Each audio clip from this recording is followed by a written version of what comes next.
چرا در چین بام خانه‌ها رو شیبدار می‌سازن؟ و چطور چین تبدیل به یکی از ابرقدرت‌های دنیا میشه؟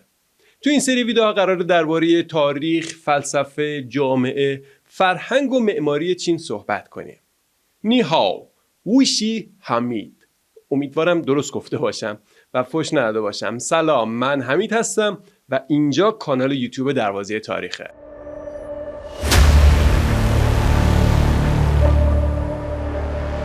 شما رو نمیدونم ولی کشور چین برای ما پر از ناشناخته و عجایبه. البته شاید چون خوب نمیشناختیم اونو واسمون کمی عجیب بود.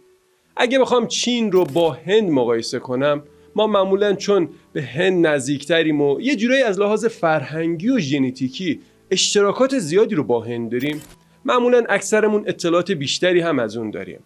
اما چین چون اون سر دنیاست و یه جورایی ته دنیا محسوب میشه، واسمون بیشتر ناشناخته است و همین ناشناخته بودنش ما رو وسوسه کرد تا با تمام وجود وارد موضوع چین بشیم و تلاش کنیم تا ته و توی چین رو در بیاریم. این ویدیو و ویدیوهای بعدی حاصل این تلاش‌های ماست که امیدوارم اطلاعات خوبی رو واسه شما به همراه داشته باشه. ولی قبل از شروع ویدیو بهتر این نکته رو درباره تلفظ واژگان و اسامی بگیم. راستش ما توی منابع ترجمه شده مختلف گاهی یک اسم رو به صورتهای مختلف میدیدیم و این واسمون عجیب بود که چرا مثلا یک کتاب اسم یک سلسله رو هان نوشته و یک کتاب دیگه همون سلسله رو خن میگه. از این موارد زیاد بود و واقعا واسمون گیج کننده شده بود، طوری که فکر میکردیم نکنه واقعا ما چند تا کشور چین داریم و داریم تاریخ هر کدوم رو جدا از هم میخونیم. خلاصه در نهایت متوجه شدیم که معمولا نویسنده های غربی برای اینکه بتونن اسامی چینی رو درست تلفظ کنن یه سیستم نگارشی برای نوشتن کلمات چینی ابداع کردن که بهش سیستم وید یا سیستم وید جایلز میگن که از طریق اون کلمات چینی رو با حروف لاتین مینویسن تا بتونن این کلمات رو درست تلفظ کنن. اما مشکل اونجایی به وجود میاد که توی زبان چینی بیش از 400 تا صدا داریم، البته به شرطی که تون‌ها رو جز صداها در نظر نگیریم که با در نظر گرفتن تون صدا این صداها بیش از 1200 تا میشن. خلاصه بیشتر کتاب‌ها تا سال 1960 بر اساس این سیستم وید جایلز نوشته شده بودن که بعدها خود دولت چین سیستم پینیین رو گسترش میده و اونو پیشنهاد میده که بعداً جایگزین سیستم وید میشه و یکی از دلایل تنوع و تفاوت توی این تلفظها و نوشته‌ها همین مسئله است. اما یک نکته دیگه توی این سیستم ها، مثلا سیستم پینیین، اینه که نحوه تلفظ کلمه چینی با حروف لاتین شبیه تلفظ حروف لاتین برای بقیه زبون ها نیست و این هم کمی کار خوندن و نوشتن این کلمات رو برای غیر چینی ها مشکل میکنه. اما ما برای این ویدیوها تلفظ ها رو معمولا بر اساس سیستم پینیین انتخاب میکنیم که تا کل ویدیوها یک دست باشن. حالا با این مقدمه نسبتاً طولانی اطلاعات مربوط به چین رو با تاریخ اون شروع میکنیم.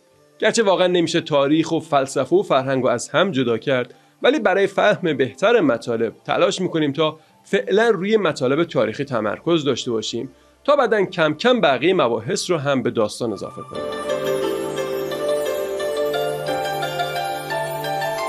این چینی که الان نصف دنیا رو گرفته و تقریباً 18% جمعیت دنیا رو توی خودش جا داده، چطور به اینجا رسیده؟ به نظرم اولین نکته‌ای که باید درباره چین گفته بشه اسم اونه و باید بدونیم که این اسم از کجا اومده و چرا بهش میگن چین. اسم چین از روی اسم یک سلسله گرفته شده، سلسله‌ای که از سال 221 قبل از میلاد تا سال 206 قبل از میلاد قدرت داشتن. یعنی فقط یه چیزی حدود 15 سال قدرت مطلق منطقه بودن و همه رقیباشون رو تونسته بودن کنار بزنن. اونا توی اون دوران سرزمین چین رو به یک امپراتوری متحد تبدیل کرده بودن و اونو از آشوب و هرج و مرج قبلش خارج کرده بودن. پس نام چین از این سلسله گرفته شده، اما قطعاً قبل از اون حکومت‌های دیگه‌ای بودن و حتی قبل از شکلگیری تمدن‌ها و این حکومت‌ها توی اون کشور توی اون سرزمین تمدن‌های کهن دیگه‌ای هم وجود داشتن که ما قرار نیست به اون تمدن‌ها بپردازیم. نظریه‌ها و کشفیاتی وجود داره که میگه صدها هزار سال قبل و یا اگه دقیق‌تر بخوایم بگیم از 1,300,000 سال پیش ابزار سنگی مربوط به هورو ارکتوسا یا همون انسان‌های راست قامت پیدا شده که نشون میده گونه‌ای از انسان‌های نخستین توی این مناطق زندگی میکردن. اما از اونجا که بیشتر نظریه هستن و حرف و حدیثای زیادی هم دارن، زیاد درباره اونها وقت نمیذاریم و مستقیما میریم سر وقت تاریخ و تمدن مکتوب چین. میدونید که هر جایی که رودخونه باشه طبیعتا تمدن همونجا شکل میگیره. توی چین هم رودخونه های پر آب و قدیمی زیادی وجود داره که یکی از اونها رودخونه زرد یا رودخونه هوانگ هست. به خاطر وجود خاک رس اطراف این رود آب رود زردرنگ دیده میشه و به خاطر همین به این رودخونه زرد میگن. اما نکته مهم درباره این رود اینه که اونو گهواره تمدن چین میدونن. اون هم به این خاطر که تمدن‌های اولیه چین در کنار این رود شکل گرفتن و رشد کردن. شواهدی به دست اومده که چینی‌ها حدود 7000 سال پیش از میلاد مسیح کشاورزی میکردن و ارزن میکاشتن و یک جانشین شده بودن. حتی صخره‌هایی هم پیدا شدن که تا 5000 تا 6000 سال قبل از میلاد مسیحن که روی این صخره‌ها کنده‌کاری‌ها و علائم و واژه‌های چینی حک شدن. خلاصه بذارید اینجوری بگم، تمدن چین اگه قدیمی‌تر از بین النهرین و مصر و ایران نباشه، از لحاظ قدمت چیزی از اونها هم کم نداره. چیزی که تمدن چین رو از بقیه تمدن‌ها جدا میکنه و تمایزی بین اونها به وجود میاره، استمرار فرهنگی و تمدنی و تلاش حاکما و امپراتورای اون دوران برای حفظ و نهادینه کردن عناصر اونه که این تلاش‌ها دورانی بیش از 4000 سال قدمت دارن. وقتی تاریخ چین رو میخونید 2 مشخصه و ویژگی اون طی همه دوره‌ها به چشم میخوره. اولین شاخصه مشترک رو میشه نگرانی و عدم اطمینان از مرزهای شمالی چین دونست. مرزهایی که بارها مورد حمله و تاخت و تاز مهاجمان و دشمنان قرار میگیرن و طی 4000 سال همیشه مورد تهاجم بودن. همونطور که توی قرن 13 توسط مغول‌ها و بعدش توی قرن 17 هم با حمله منچوها سرزمین چین برای چندین قرن به تصرف اقوام بیگانه در میاد. اگرچه این ویژگی آسیب‌های زیادی به مردم و نظام‌های حکومتی چین وارد کرده، اما باعث شده تا سلسله‌های مختلف همیشه به فکر ایجاد نیروی نظامی قوی مجهز باشند که همه اینها باعث تحولات بزرگی مثل کشف باروت و ساخت دیوار بزرگ چین شده. دیواری که نماد چین باستانه. اما دومین مشخصه تاریخ چین نفوذ و جایگاه تفکرات اندیشمندای چینی مثل کنفوسیوس توی نظام‌های حکومتیه.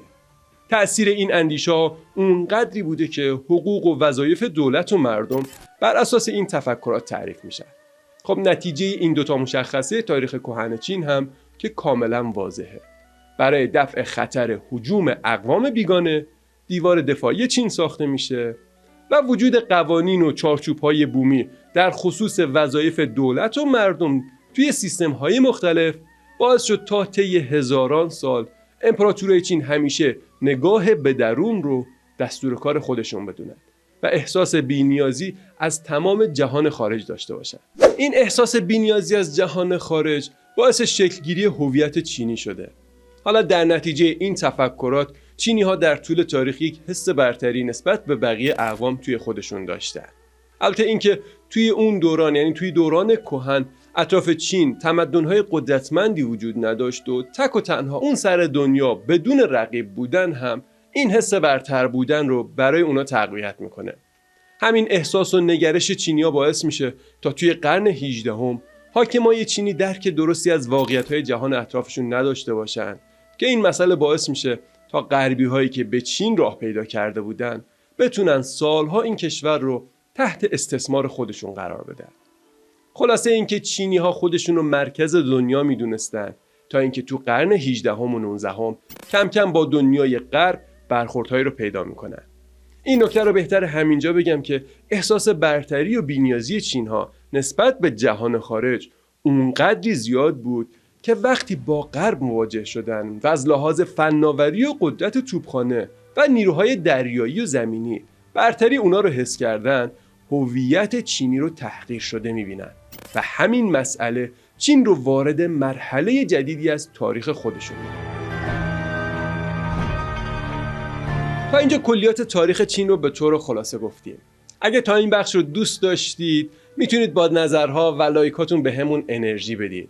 و اگه شما هم جز اون 75% مخاطبینی هستین که هنوز کانال رو دنبال نکردید، پیشنهاد میکنم که با خودتون رو راست باشین و قبول کنین که توی این کانال قرار اطلاعات مفیدی گفته بشه. پس فراموش نکن کانال رو هم دنبال.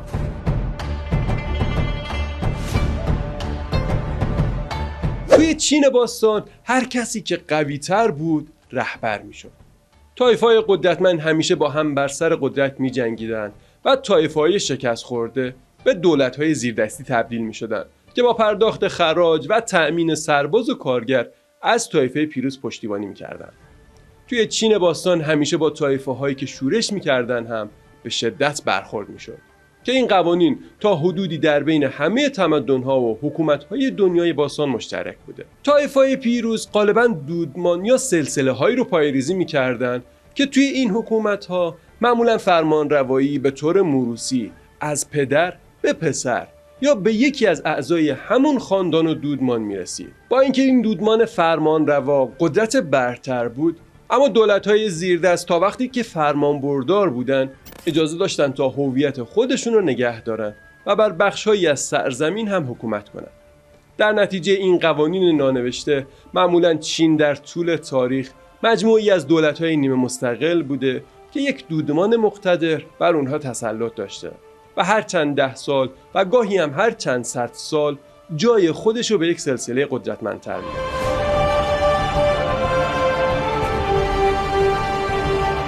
توی داستان‌های کهن چین قهرمانی به اسم هوانگتی یا امپراتور زرد وجود داره که دستاوردهای زیادی رو به اون نسبت میدن. وسیله نقلیه چرخدار، زره، کشتی، سفالگری و مقررات مربوط به مراسم مذهبی رو از دستاوردهای هوانگتی میدونن. این امپراتور زرد یکی از رهبرای افسانه‌ایه که توی فرهنگ عامه مردم وجود داره و سالها پژوهشگرا درگیر این مسئله بودن که آیا این یک افسانه است یا شخص واقعی بوده که توی بعضی از ویژگی‌های اون اغراق شده. به هر حال هنوز اون دوره‌ای که امپراتور زرد حکومت می‌کرد هیچ سازوکاری برای جانشین سلطنت وجود نداشت و اینطوری نبود که بعد از امپراتور حتما فرزند اون باید فرمانروا بشه. پس یعنی هنوز هیچ دودمان یا سلسله‌ای تا اون تاریخ، یعنی حدوداً 2300 سال قبل از میلاد مسیح وجود نداشته. اما بعد از امپراتور زرد که گفتیم خیلی کارها انجام داده بود، تاج و تخت دست به دست میشه تا به نبیره اون یعنی یائوی 16 ساله میرسه. توی دوره یائو سیل و طوفان اون سرزمین رو داغون میکنه و امپراتوری هم در خطر نابودی قرار میده. به خاطر همین یائو دنبال کسی میگرده که بتونه امپراتوری رو از سیل و طوفان و نابودی نجات بده. توی همین گیروویر شخصی رو به اسم شوین پیدا میکنه و شوین رو به مقام امپراتوری مشترک میرسونه تا شوین بتونه مملکت رو بچرخونه و مشکلات رو حل کنه. شوین هم با کمک شخصی به اسم یو به جای ساخت سد برای مقابله با سیل، با حفر کانال ها آب سیل ها رو به سمت دریا منتقل میکنه و اینجوری خطر سیل رو از بین میبره. بعد از مرگ امپراتور یائو، شوین امپراتور میشه و شوین هم یو رو که گفتیم تونسته بود با حفر کانال خطر سیل ها رو از بین ببره به مقام امپراتوری مشترک ارتقا میده تا بعد از خودش یو امپراتور بشه. اما حالا چرا این داستان رو گفتیم؟ داستانی که مربوط به 2200 یا 2300 سال قبل از میلاد بوده و معلوم هم نیست که افسانه است یا تاریخه.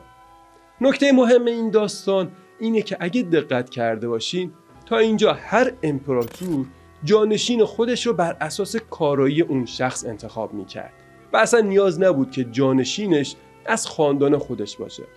اما بعد از یو که بهش یوی کبیر هم میگن، داستان عوض میشه و حکومت به فرزندان اون میرسه و اینجوری میشه که اولین دودمان یا سلسله که نوادگان همین یو بودن شکل میگیره. ولی طبق داستان ها یو هم فرزند خودش رو به عنوان جانشین انتخاب نمیکنه و یکی از وزیرانش رو جانشین خودش انتخاب میکنه، ولی فرزندش شورش میکنه و حکومت رو در دست میگیره و اینجوری حکومت به پسر امپراتور میرسه و سلسله شیا پایه‌ریزی میشه. اما حالا چرا به این سلسله شیا میگن؟ اینا که همه فرزند یو بودن، پس باید طبیعتا اسم سلسله میشد سلسله یو نه شیا. یو قبل از اینکه امپراتور بشه حاکم منطقه کوچیکی به اسم شیا بود و به خاطر همین اسم اون محل رو به نام اون حاکم اضافه کردن و یو به شیایو معروف میشه و اینجوری میشه که مردم چین برای اولین بار همین اسم رو برای خودشون انتخاب کردن، یعنی مردم شیا. درباره اینکه دودمان شیا واقعا وجود داشتن یا افسانه و داستان هستن هنوز نظر قطعی وجود نداره، ولی اولین دودمانی که وجودش بدون چون و چرا اثبات شده سلسله شانگه که از سال 1600 قبل از میلاد روی کار اومدن و تا سال 1050 قبل از میلاد قدرت داشتن. ولی قبل از اینکه به این دودمان برسیم و بخوایم وقایع و تاریخ اون دوره رو تعریف کنیم، یک داستان یا افسانه رو از باورهای چینی بگم و بعد برگردیم سر وقت تاریخ دودمان شانگ. توی داستان‌ها و افسانه‌های تاریخ چین باستان گفته شده که جهان ابتدا یک تخم مرغ بوده. بعد که تخم مرغ شکافته میشه، پوسته بالایی اون رشد میکنه و آسمون رو تشکیل میده و پوسته پایینی اون هم میشه زمین.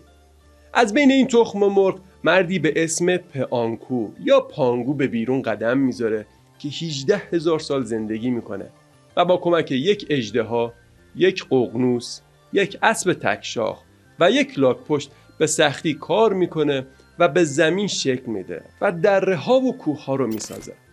وقتی این مرد میمیره، گوشتش تبدیل به خاک زمین میشه، خونش رودخانه‌ها و دریاها رو میسازه، چشمهاش تبدیل به ماه و خورشید میشن، نفسش به باد و صداش به تندر تبدیل میشه. اما از همه مهمتر، چپشایی که از بدنش تغذیه میکردن اجداد نژاد انسان میشن. این داستانی که طی نسل‌ها به کودک‌های چینی گفته شده و سینه به سینه نقل شده تا به امروز رسیده. در ادامه این داستان هم گفته میشه که در زمانهای نخستین به وجود اومدن انسان، قهرمانایی که توانایی‌های فراتبیعی داشتن بر مردم فرمانروایی می‌کردن. اونا به انسان‌ها شکار کردن، پرورش حیوانات، نوشتن، فلسفه و موسیقی و زندگی زناشویی رو آموزش دادن و بقیه فرمانروایان هم دودمان‌های بزرگی رو برپا کردن که هزاران سال دوام آوردن و مردم رو هدایت کردن. این فرمانرواها رسوماتی مثل قربانی کردن در برابر خدا، پرهیزکاری، احترام به خانواده و حفظ حرمت اجداد و نیاکان رو هم برای مردمشون آوردن و اینها همه جزو اصول فرهنگ چینی باقی مونده. حتی توی این داستان‌ها درباره اومدن یوی کبیر که یک شبکه گسترده کانال‌های آب رو هم تأسیس کرده و کشور رو از خطر سیلاب نجات داده هم گفته شده. به خاطر همین داستانا و چون هنوز مدرک قطعی از یو و سلسله شیا کشف نشده، درباره این دوره با شک و تردید صحبت میشه. ولی درباره دودمان شانگ، باستان شناسی مدرن وجود این دودمان رو اثبات میکنه. اوایل تصور میشد که دودمان شانگ هم مثل دودمان شیا افسانه و داستانه، اما حفاریای اوایل قرن 20 وجود این سلسله رو اثبات میکنه. نوشته‌هایی که توی حفاری‌ها از روی استخوان‌ها و لاک‌پشت‌ها به دست میاد، اطلاعات ارزشمند زیادی رو از 500 الی 600 سال حکومت دودمان شانگ تا سال 1050 قبل از میلاد به محققین میده. امپراتوری شانگ از طایفه‌های زیادی تشکیل شده بود که طبیعتاً طایفه مسلط طایفه شانگ بودن. روشی که این فرمانرواها برای نگه داشتن قدرت استفاده می‌کردن توی اون دوره خیلی جالب بود.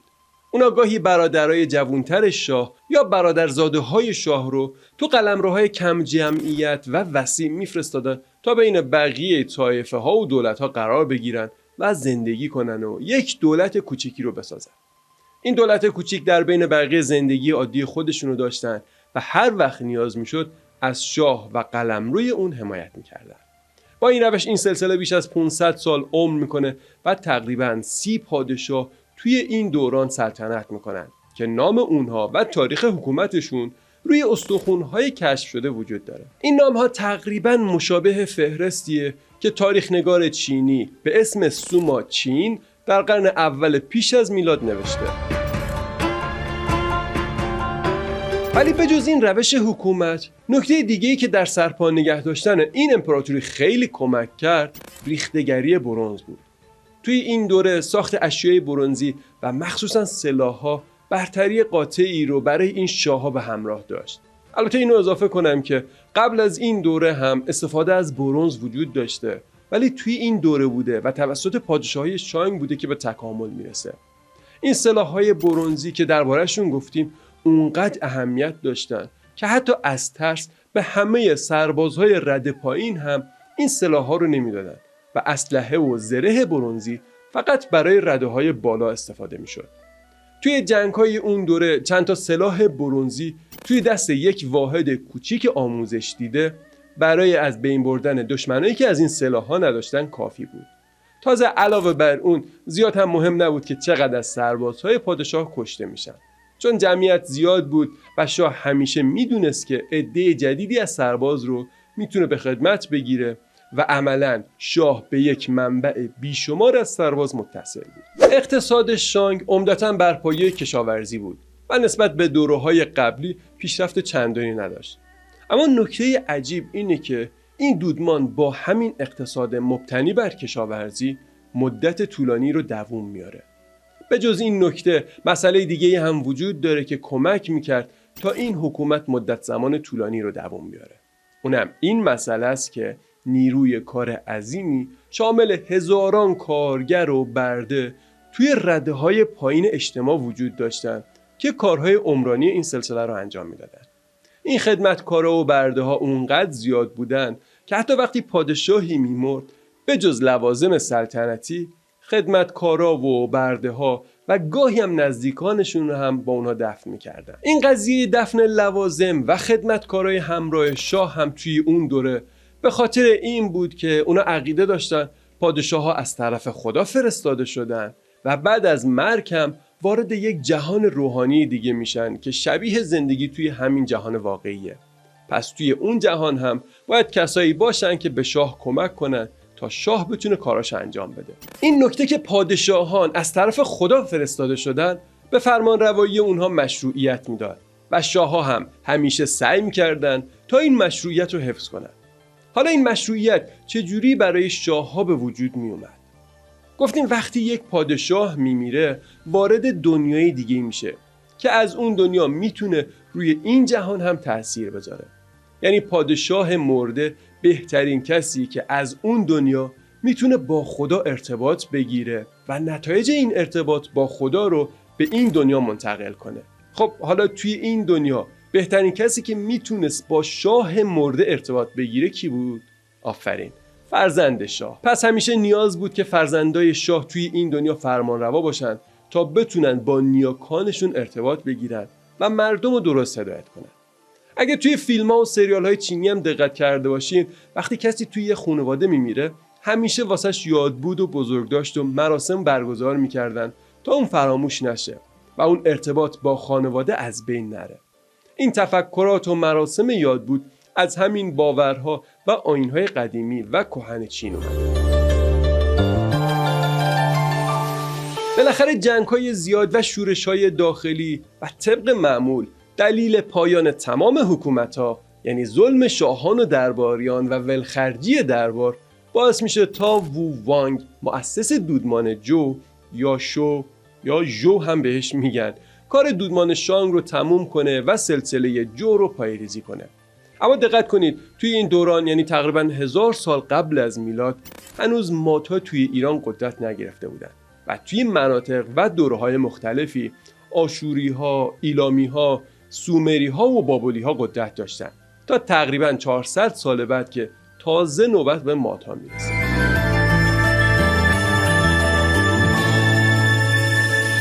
گفتیم که پادشاه‌ها توی چین مشروعیت خودشون رو از خدا می‌گرفتن و مردم هم اونها رو به عنوان نماینده خدا قبول داشتن و این مشروعیت از طریق فرزندان منتقل می‌شد. اما حالا چطور میشه که مردم یک حکومت دیگر رو به عنوان فرمانروایی که از سمت خدا مشروعیت داره قبول می‌کردن؟ یعنی چطور قبول می‌کردن که امپراتور جدید هم حکم آسمانی داره؟ وقتی سلسله جو روی کار میاد این مشکل رو با یه تبصره جدید حل میکنه و مفهوم تازه‌ای رو به پرستش سنتی نیاکان اضافه میکنه. با اینکه توی اون دوران هنوز برای شاه لازم بود که ارواح نیاکانش رو راضی نگه داره، اما کاهنای جو توصیه کردند که قربانی کردن دیگه کافی نیست و برای دوام پادشاهی شایستگی اخلاقی پادشاهان و خاندان حکومتی اونها هم لازمه. یعنی فرمانرواها موظف بودند عادلانه حکومت کنند و صداقت داشته باشند و اگه این ویژگی ها رو نداشتن خدا پادشاهی رو از اونها میگیره و به کسایی میده که شایستگی اونو دارن. بر اساس همین تبصره کاهنان جو اعلام میکنن دقیقاً اتفاقی که برای دودمانهای شیا و شانگ افتاده به خاطر وجود پادشاهان فاسد و نالایق توی اون دودمان هاست.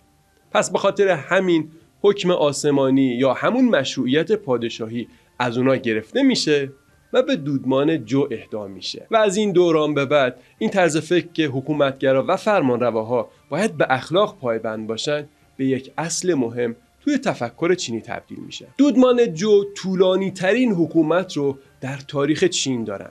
اونا بیش از 800 سال حکومت میکنن که این دوران خودش به دو دوره جوی غربی یا جوی پیشین که دوره جوی نخستین هم بهش میگن و دوره جوی شرقی یا جوی پسین تقسیم میشه. دوران جوی غربی که بین سالهای 1050 قبل از میلاد تا 771 پیش از میلاد بوده رو دوره قدرت و شکوفایی دودمان جو میدونن. مخصوصا در اوایل که بعد از اون کم کم قدرت اونها رو به افول میره و قدرتشون کمتر میشه. یکی از ویژگی‌های مشخص توی امپراتوری دودمان جو شروع دوره فئودالی توی چین بود.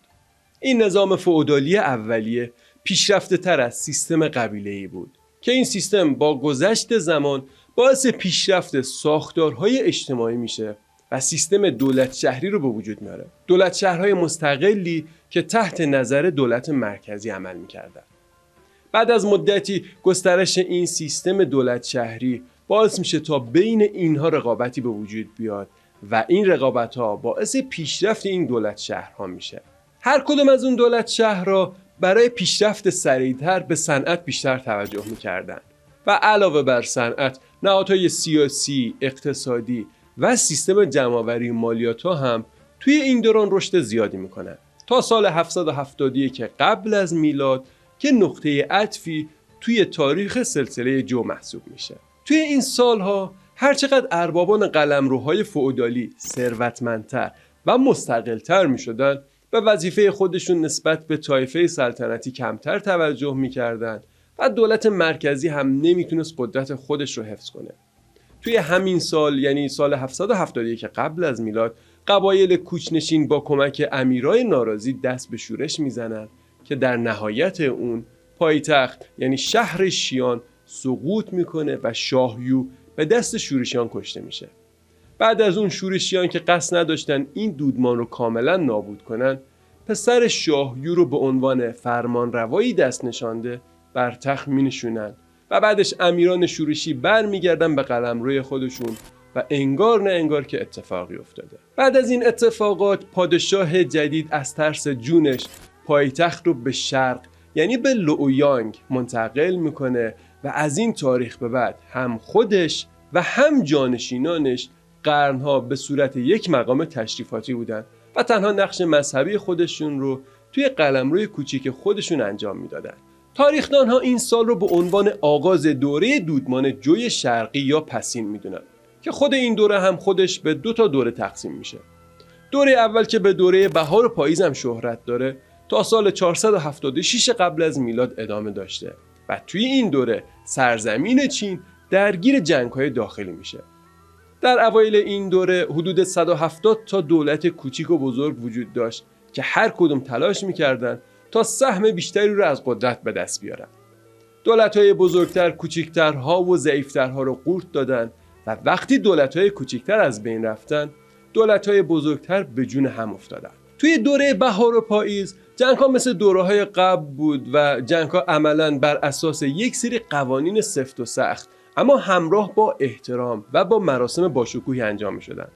به طور خلاصه اگه بخوام بگم جوانمردی و سلحشوری و جنگ‌های برابر توی اون دوره وجود داشتن و هدف جنگ‌ها این بود که دولت شکست خورده خراج‌گزار دولت پیروز بشه، نه اینکه به طور کل دولت شکست خورده رو به هر قیمتی که شده نابود کنن. هدفی که توی دوره بعد از بهار و پاییز یعنی دوره دولت‌های ستیزجو یا دوره جنگ ایالت‌ها هم بهش میگن دنبال میشد. توی ابتدای دوره دولت‌های ستیزجو یعنی حدود سالهای 400 قبل از میلاد تنها 8 یا 9 تا از دولت‌های مستقل باقی مونده بودند. بعد از درگیری‌ها و جنگ‌های طولانی مشخص شده بود که تا پیروزی کامل یک گروه جنگ تموم نمیشه و همچنان هم ادامه پیدا میکنه.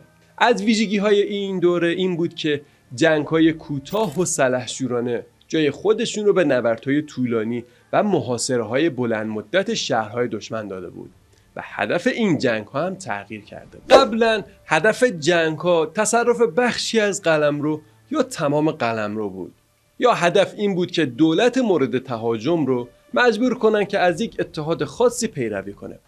اما حالا هدف جنگ‌ها تسلط کامل و حتی نابودی دشمن به هر قیمتی شده بود. البته نه فقط هدف بلکه سازوکار جنگ‌ها هم تغییر کرده بود و توی این دوره جنگیدن تبدیل به یک حرفه تخصصی شده بود. دیگه فرمانده‌ها و افسرهای سپاه صرفاً بر اساس پیشینه و اشرافی بودنشون انتخاب نمی‌شدن، بلکه بر اساس مهارتشون توی جنگ و میدون نبرد انتخاب می‌شدن و حتی تعداد سربازایی که توی جنگ‌ها می‌کشتن هم در گرفتن ترفیع بیشتر به دردشون می‌خورد تا تبار و دودمان اونها.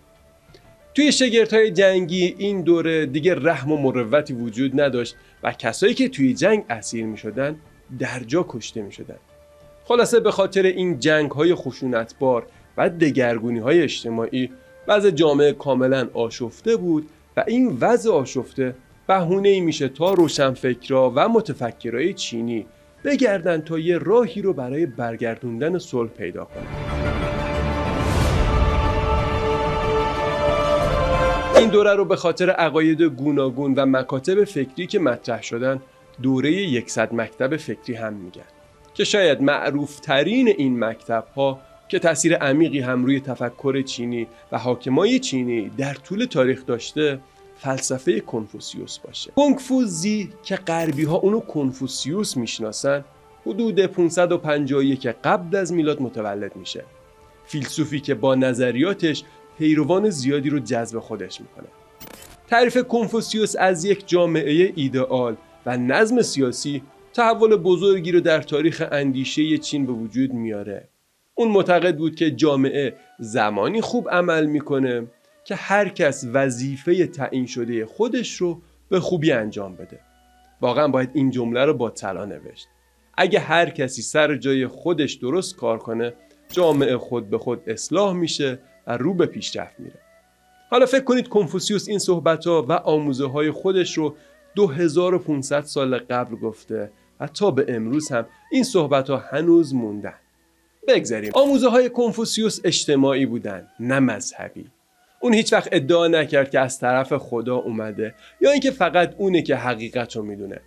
هدف اون ایجاد یک جامعه عادلانه بود که توی اون فرمانروا یا عضو مسلط باید با خیرخواهی، عدالت و انصاف رفتار کنه و وظیفه مردم یا عضو تابع هم اینه که با فرمانبرداری و وفاداری پاسخ اونو بده. با اینکه کنفوسیوس طرفدار تغییر بود، اما فرد شورشی هم نبود که بخواد با خشونت نظم کهنه و قدیمی رو از بین ببره، بلکه هدف اون اصلاح نظام از درون بود. اون هم از طریق تربیت شاگردایی که برای سمت‌های دولتی تربیت می‌شدن تا با انصاف و صداقتی که دارن بتونن درست خدمت کنن و جامعه رو بهبود ببخشن.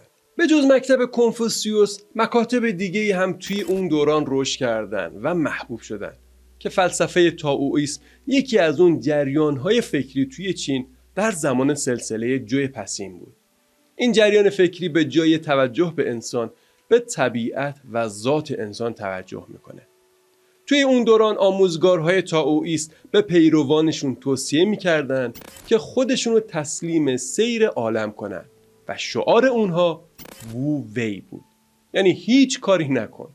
البته این شعار به معنی بی حرکت نشستن نبود، گرچه بعضی از تائوئیست‌ها این کار رو میکردن، اما معنی درست اون شعار بی‌اعتنایی نسبت به فشارهای اجتماعی. اونها اعتقاد داشتن خوشبختی در دست کشیدن از تلاش برای ثروت، قدرت و منزلت اجتماعیه. در امور حکومتی هم تائوئیست‌ها دیدگاهی کاملا ضد دیدگاه کنفوسیوس داشتند.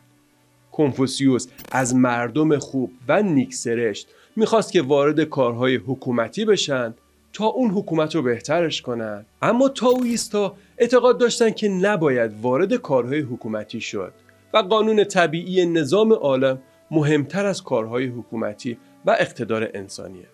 اونا معتقد بودن که اگه قرار حکومتی وجود داشته باشه، بهتر حکومتی باشه که تسلطش به حداقل برسه یا اینکه اصلا حکومتی نباشه. خیلی از تائوئیستا گوشه‌نشین شدن و جدا از جامعه زندگی می‌کردن. این احساس ناامیدی و بیپناهی مردم به خاطر شرایط جنگی و هرج و مرج اون دوران هم باعث محبوبیت تائوئیسم میشه که مردم از اون طریق به دنبال آرامش روحی و درونی خودشون بودن. با اون که کنفوسیوس و تائوئیسم از جهاتی با هم تفاوت داشتن، ولی هدف هر دوتا جریان فکری دفاع از مردم عادی در برابر فرمانرواهای مستبد بود. اما این وسط یه دیدگاه مخالفی هم به اسم قانونگرایی توی دوره دولت‌های ستیزجو پایه‌ریزی میشه. این مکتب بر اساس یک رشته قوانین سخت حقوقی تعریف میشد که مملکتداری رو آسون میکرد و به خاطر همین ویژگیش مورد توجه امپراتورهای زیادی توی سلسله‌های مختلف قرار میگیره. هدف این دوتا مکتب یعنی کنفوسیوس و قانونگرایی برقراری اتحاد توی سرزمین اصلی بود، اما روش اونها خیلی با هم تفاوت داشت. کنفوسیوس بر فضیلت، انسانیت و نظم طبیعی امور تاکید داشت، ولی قانونگرایی بر قوانین تعریف شده تاکید میکرد. قانونگراها میگن که حاکمان نباید روی این مسئله حساب کنن که مردم خودشون کار خوب انجام بدن، بلکه باید کاری کنیم که مردم نتونن کار بد انجام بدن. بر اساس این آموزه ها ایجاد نیروهای امنیتی مخفی و خبررسانی همسایه ها از همدیگه به دستگاه حکومتی و ایجاد محیطی ترس و اضطراب برای جلوگیری مردم از خطا کردن همیشه مورد توجه طرفدارای این مکتب بودن. اما به جز این مکاتب، مکتب دیگه‌ای هم به اسم یین و یانگ توی دوران سلسله جو رشد میکنه که نماد این مکتب و دیدگاه هم همون تصویر معروف دایره سیاه و سفیده. یین و یانگ مثل شب و روز یا زمستون و تابستون بخشی از چرخه هستی هستند و شکل ساده شده‌ای از مفهوم تضادها و مکمل‌ها. خب چون فلسفه و مکاتب چین سیر تکاملی و جزئیات زیادی دارن که باید بهشون بپردازیم و واقعا نیاز به یک برنامه جداگونه‌ای دارن، پس این موضوع رو تا همینجا داشته باشید تا برگردیم سر موضوع تاریخ دودمان‌های چین و انشالله توی یه قسمت بعدی به طور جداگانه به تاریخ فلسفه توی چین بپردازیم. گفتیم در اواخر دودمان جو 8 یا 9 تا دولت مستقل باقی مانده بودند که در نهایت دودمان چین توسط شاه جانگ تمام دولت‌ها رو شکست میده و از سال 221 قبل از میلاد تا 206 قبل از میلاد، یعنی هم دوره اوایل شاهنشاهی اشکانیان توی ایران، بر سر قدرت میمونه. حالا واسه اینکه بین تاریخ دوتا تمدن بتونید بهتر ارتباط برقرار کنید، بهتر اینو بدونید که وقتی تو دوره جوی پسین تو سرزمین چین دولت‌ها تو سر و کله هم میزدن و با هم میجنگیدن، هخامنشی‌ها توی ایران کشورگشایی میکردن و در اواخر دوره جوی پسین اسکندر به ایران حمله میکنه و هخامنشیان از بین میرن. بعدش هم که اشکانیان یا پارتا در ایران روی کار میان و توی چین هم سلسله قدرتمند چین قدرت رو دستشون میگیرن. این سلسله چین هم همونیه که اول ویدیو گفتیم که کشور چین امروزی اسمش رو از روی همین سلسله گرفته. اما چیزی که این سلسله رو با بقیه متفاوت میکنه اینه که اونها دوباره تمام چین رو متحد میکنن و نظم جدیدی رو هم به وجود میارن. چینی که دیدیم توی سالهای اخیر درگیر چه جنگ‌های داخلی و بی‌نظمی‌های شده بود. وقتی تو سال 222 پیش از میلاد دولت چی که یکی از اون دولت‌های قدرتمند اون دوره بود تسلیم دولت چین میشه، شاه جانگ حاکم چین واسه اینکه خودشو مهمتر از بقیه فرمانرواها معرفی کنه لقب شی هوانگتی رو برای خودش انتخاب میکنه. شی به معنی نخستین و هوانگتی به معنی شاه شاهان یا سرور بزرگانه که به طور خلاصه ژانگ لقب نخستین امپراتور رو برای خودش انتخاب میکنه. شی هوانگتی و وزیرانش از طرفدارهای مکتب قانونگراها بودند که اقدامات خشن رو وسیله برای رسیدن به هدف که همون اتحاد و نظم جامعه بود میدونستن.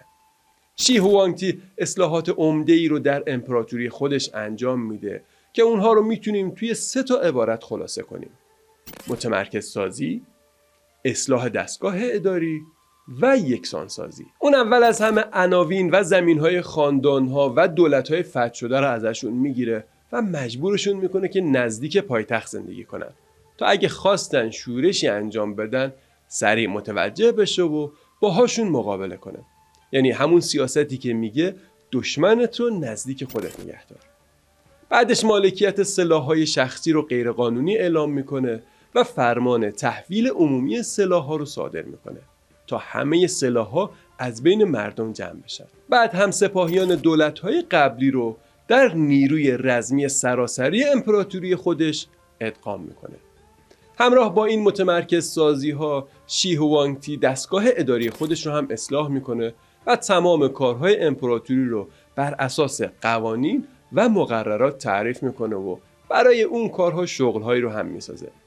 2 نمونه از این قوانینی که تعریف میکنه اینه که هر درخواستی که داده میشه فقط باید به صورت کتبی باشه تا بشه این درخواست رو به دیگران ارجاع داد و توی هر سند و درخواست هم باید تاریخ دقیق نوشته بشه تا باعث افزایش سرعت پاسخ بشه. 3مین اصلاح اونو گفتیم که یکسان سازی بود. مثلا توی دوران جو اقلامی مثل صدف، گوهر، انواع سکه ها و اشیاء فلزی به عنوان پول در گردش استفاده می شدن که همه این نظام های پولی توی دودمان چین جای خودش رو به پول مشترکی با ارزش یکسان در سرتاسر امپراتوری دادن.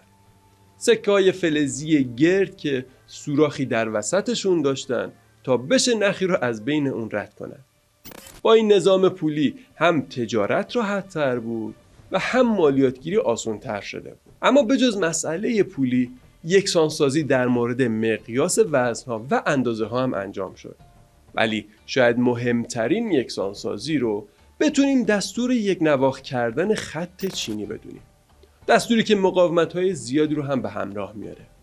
توی کشوری که 10 زبان و گویش وجود داشت، امپراتوری دستور میده تا مجموعه یکسانی از حروف نوشتاری انتخاب بشن و به عنوان دستخط رسمی امپراتوری ازش استفاده بشه. ولی اندیشمندای اون دوره مخالفت میکنن و میگن که اگه این کار انجام بشه دیگه نوشته‌های گذشته قابل خوندن نیستن و اونا از بین میرن. امپراتور هم عقیده داشت که خیر و صلاح کشور در زمان حال مهمتر از سنت‌های گذشته است و وقتی میبینه اندیشمندا با نظرش مخالفت میکنن دستور میده تا همه کتاب‌ها رو به جز چند تا کتاب درباره پزشکی، کشاورزی و پیشگویی رو بسوزونن. اینجوری اون مشکلی که میگفتن که دیگه نمیشه کتاب‌های قدیمی رو خوند خود به خود حل میشه، چون دیگه کتابی نبود که نگران چطور خوندنش باشن. خلاصه به خاطر این خشونت‌ها و کارهایی که امپراتور انجام میده کم کم محبوبیتش رو از دست میده و 2 بار هم علیه اون سوء قصد انجام میشه که خب جون سالم به در میبره. اما در نتیجه این رفتارها به تدریج از زندگی عمومی کنار میره و ارتباطش فقط محدود به مشاوران و درباریان میشه. در کل به خاطر این شرایط خیلی از مرگ میترسید و دستور داده بود تا اکسیر جاودانگی رو واسش پیدا کنن. وقتی حکیما و اندیشمندای دربار نمیتونن این کار رو انجام بدن، اونها رو یا میکشه یا تبعیدشون میکنه. خلاصه شی هوانگتی از همه جهات یک دیکتاتور بیرحمی بود که تونست پایه‌های اصلی پیشرفت آینده چین رو بسازه. ولی به خاطر همین افراطکاری‌ها و سختگیری‌های اون عمر دودمان اون بیشتر از 15 سال نمیشه و بعد از مرگش پسرش هوهای 3 سال حکومت میکنه که در نهایت با شورشی بزرگ از بین میره و لیو یانگ در سال 207 پیش از میلاد یکی از مشهورترین دودمان‌های تاریخ چین یعنی دودمان هان رو پایه‌ریزی میکنه. ولی قبل از اینکه به تاریخ دودمان هان بپردازیم یک نکته دیگه درباره شی هوانگتی رو بگم.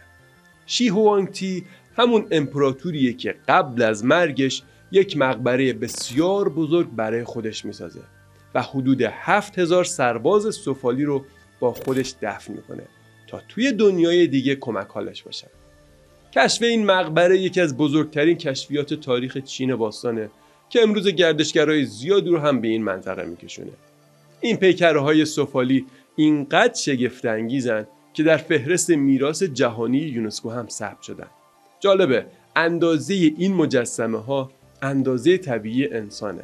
ولی جالبتر از اون اینه که هیچ دو مجسمه‌ای شبیه هم نیستن و اینقدر روی جزئیات اونها کار شده که به نظر میرسه اونها از روی افراد جداگانه ساخته شدن. تو این ویدیو فرصت نشد درباره دیوار چین و معماری چین صحبت کنیم و به خاطر محدودیت زمان فقط تونستیم درباره تاریخ و دودمان‌های چین صحبت کنیم که همونم فقط تا سال 200 قبل از میلاد رسیدیم بگیم. پس مطالب بعدی درباره چین و تاریخ اون رو توی قسمت بعدی ببینید. طبق معمول منابع رو هم انتهای ویدیو امیدوارم دیده بشه و هم در قسمت توضیحات واسهتون می‌نویسیم. تا ویدیو بعدی، خدا نگهدار.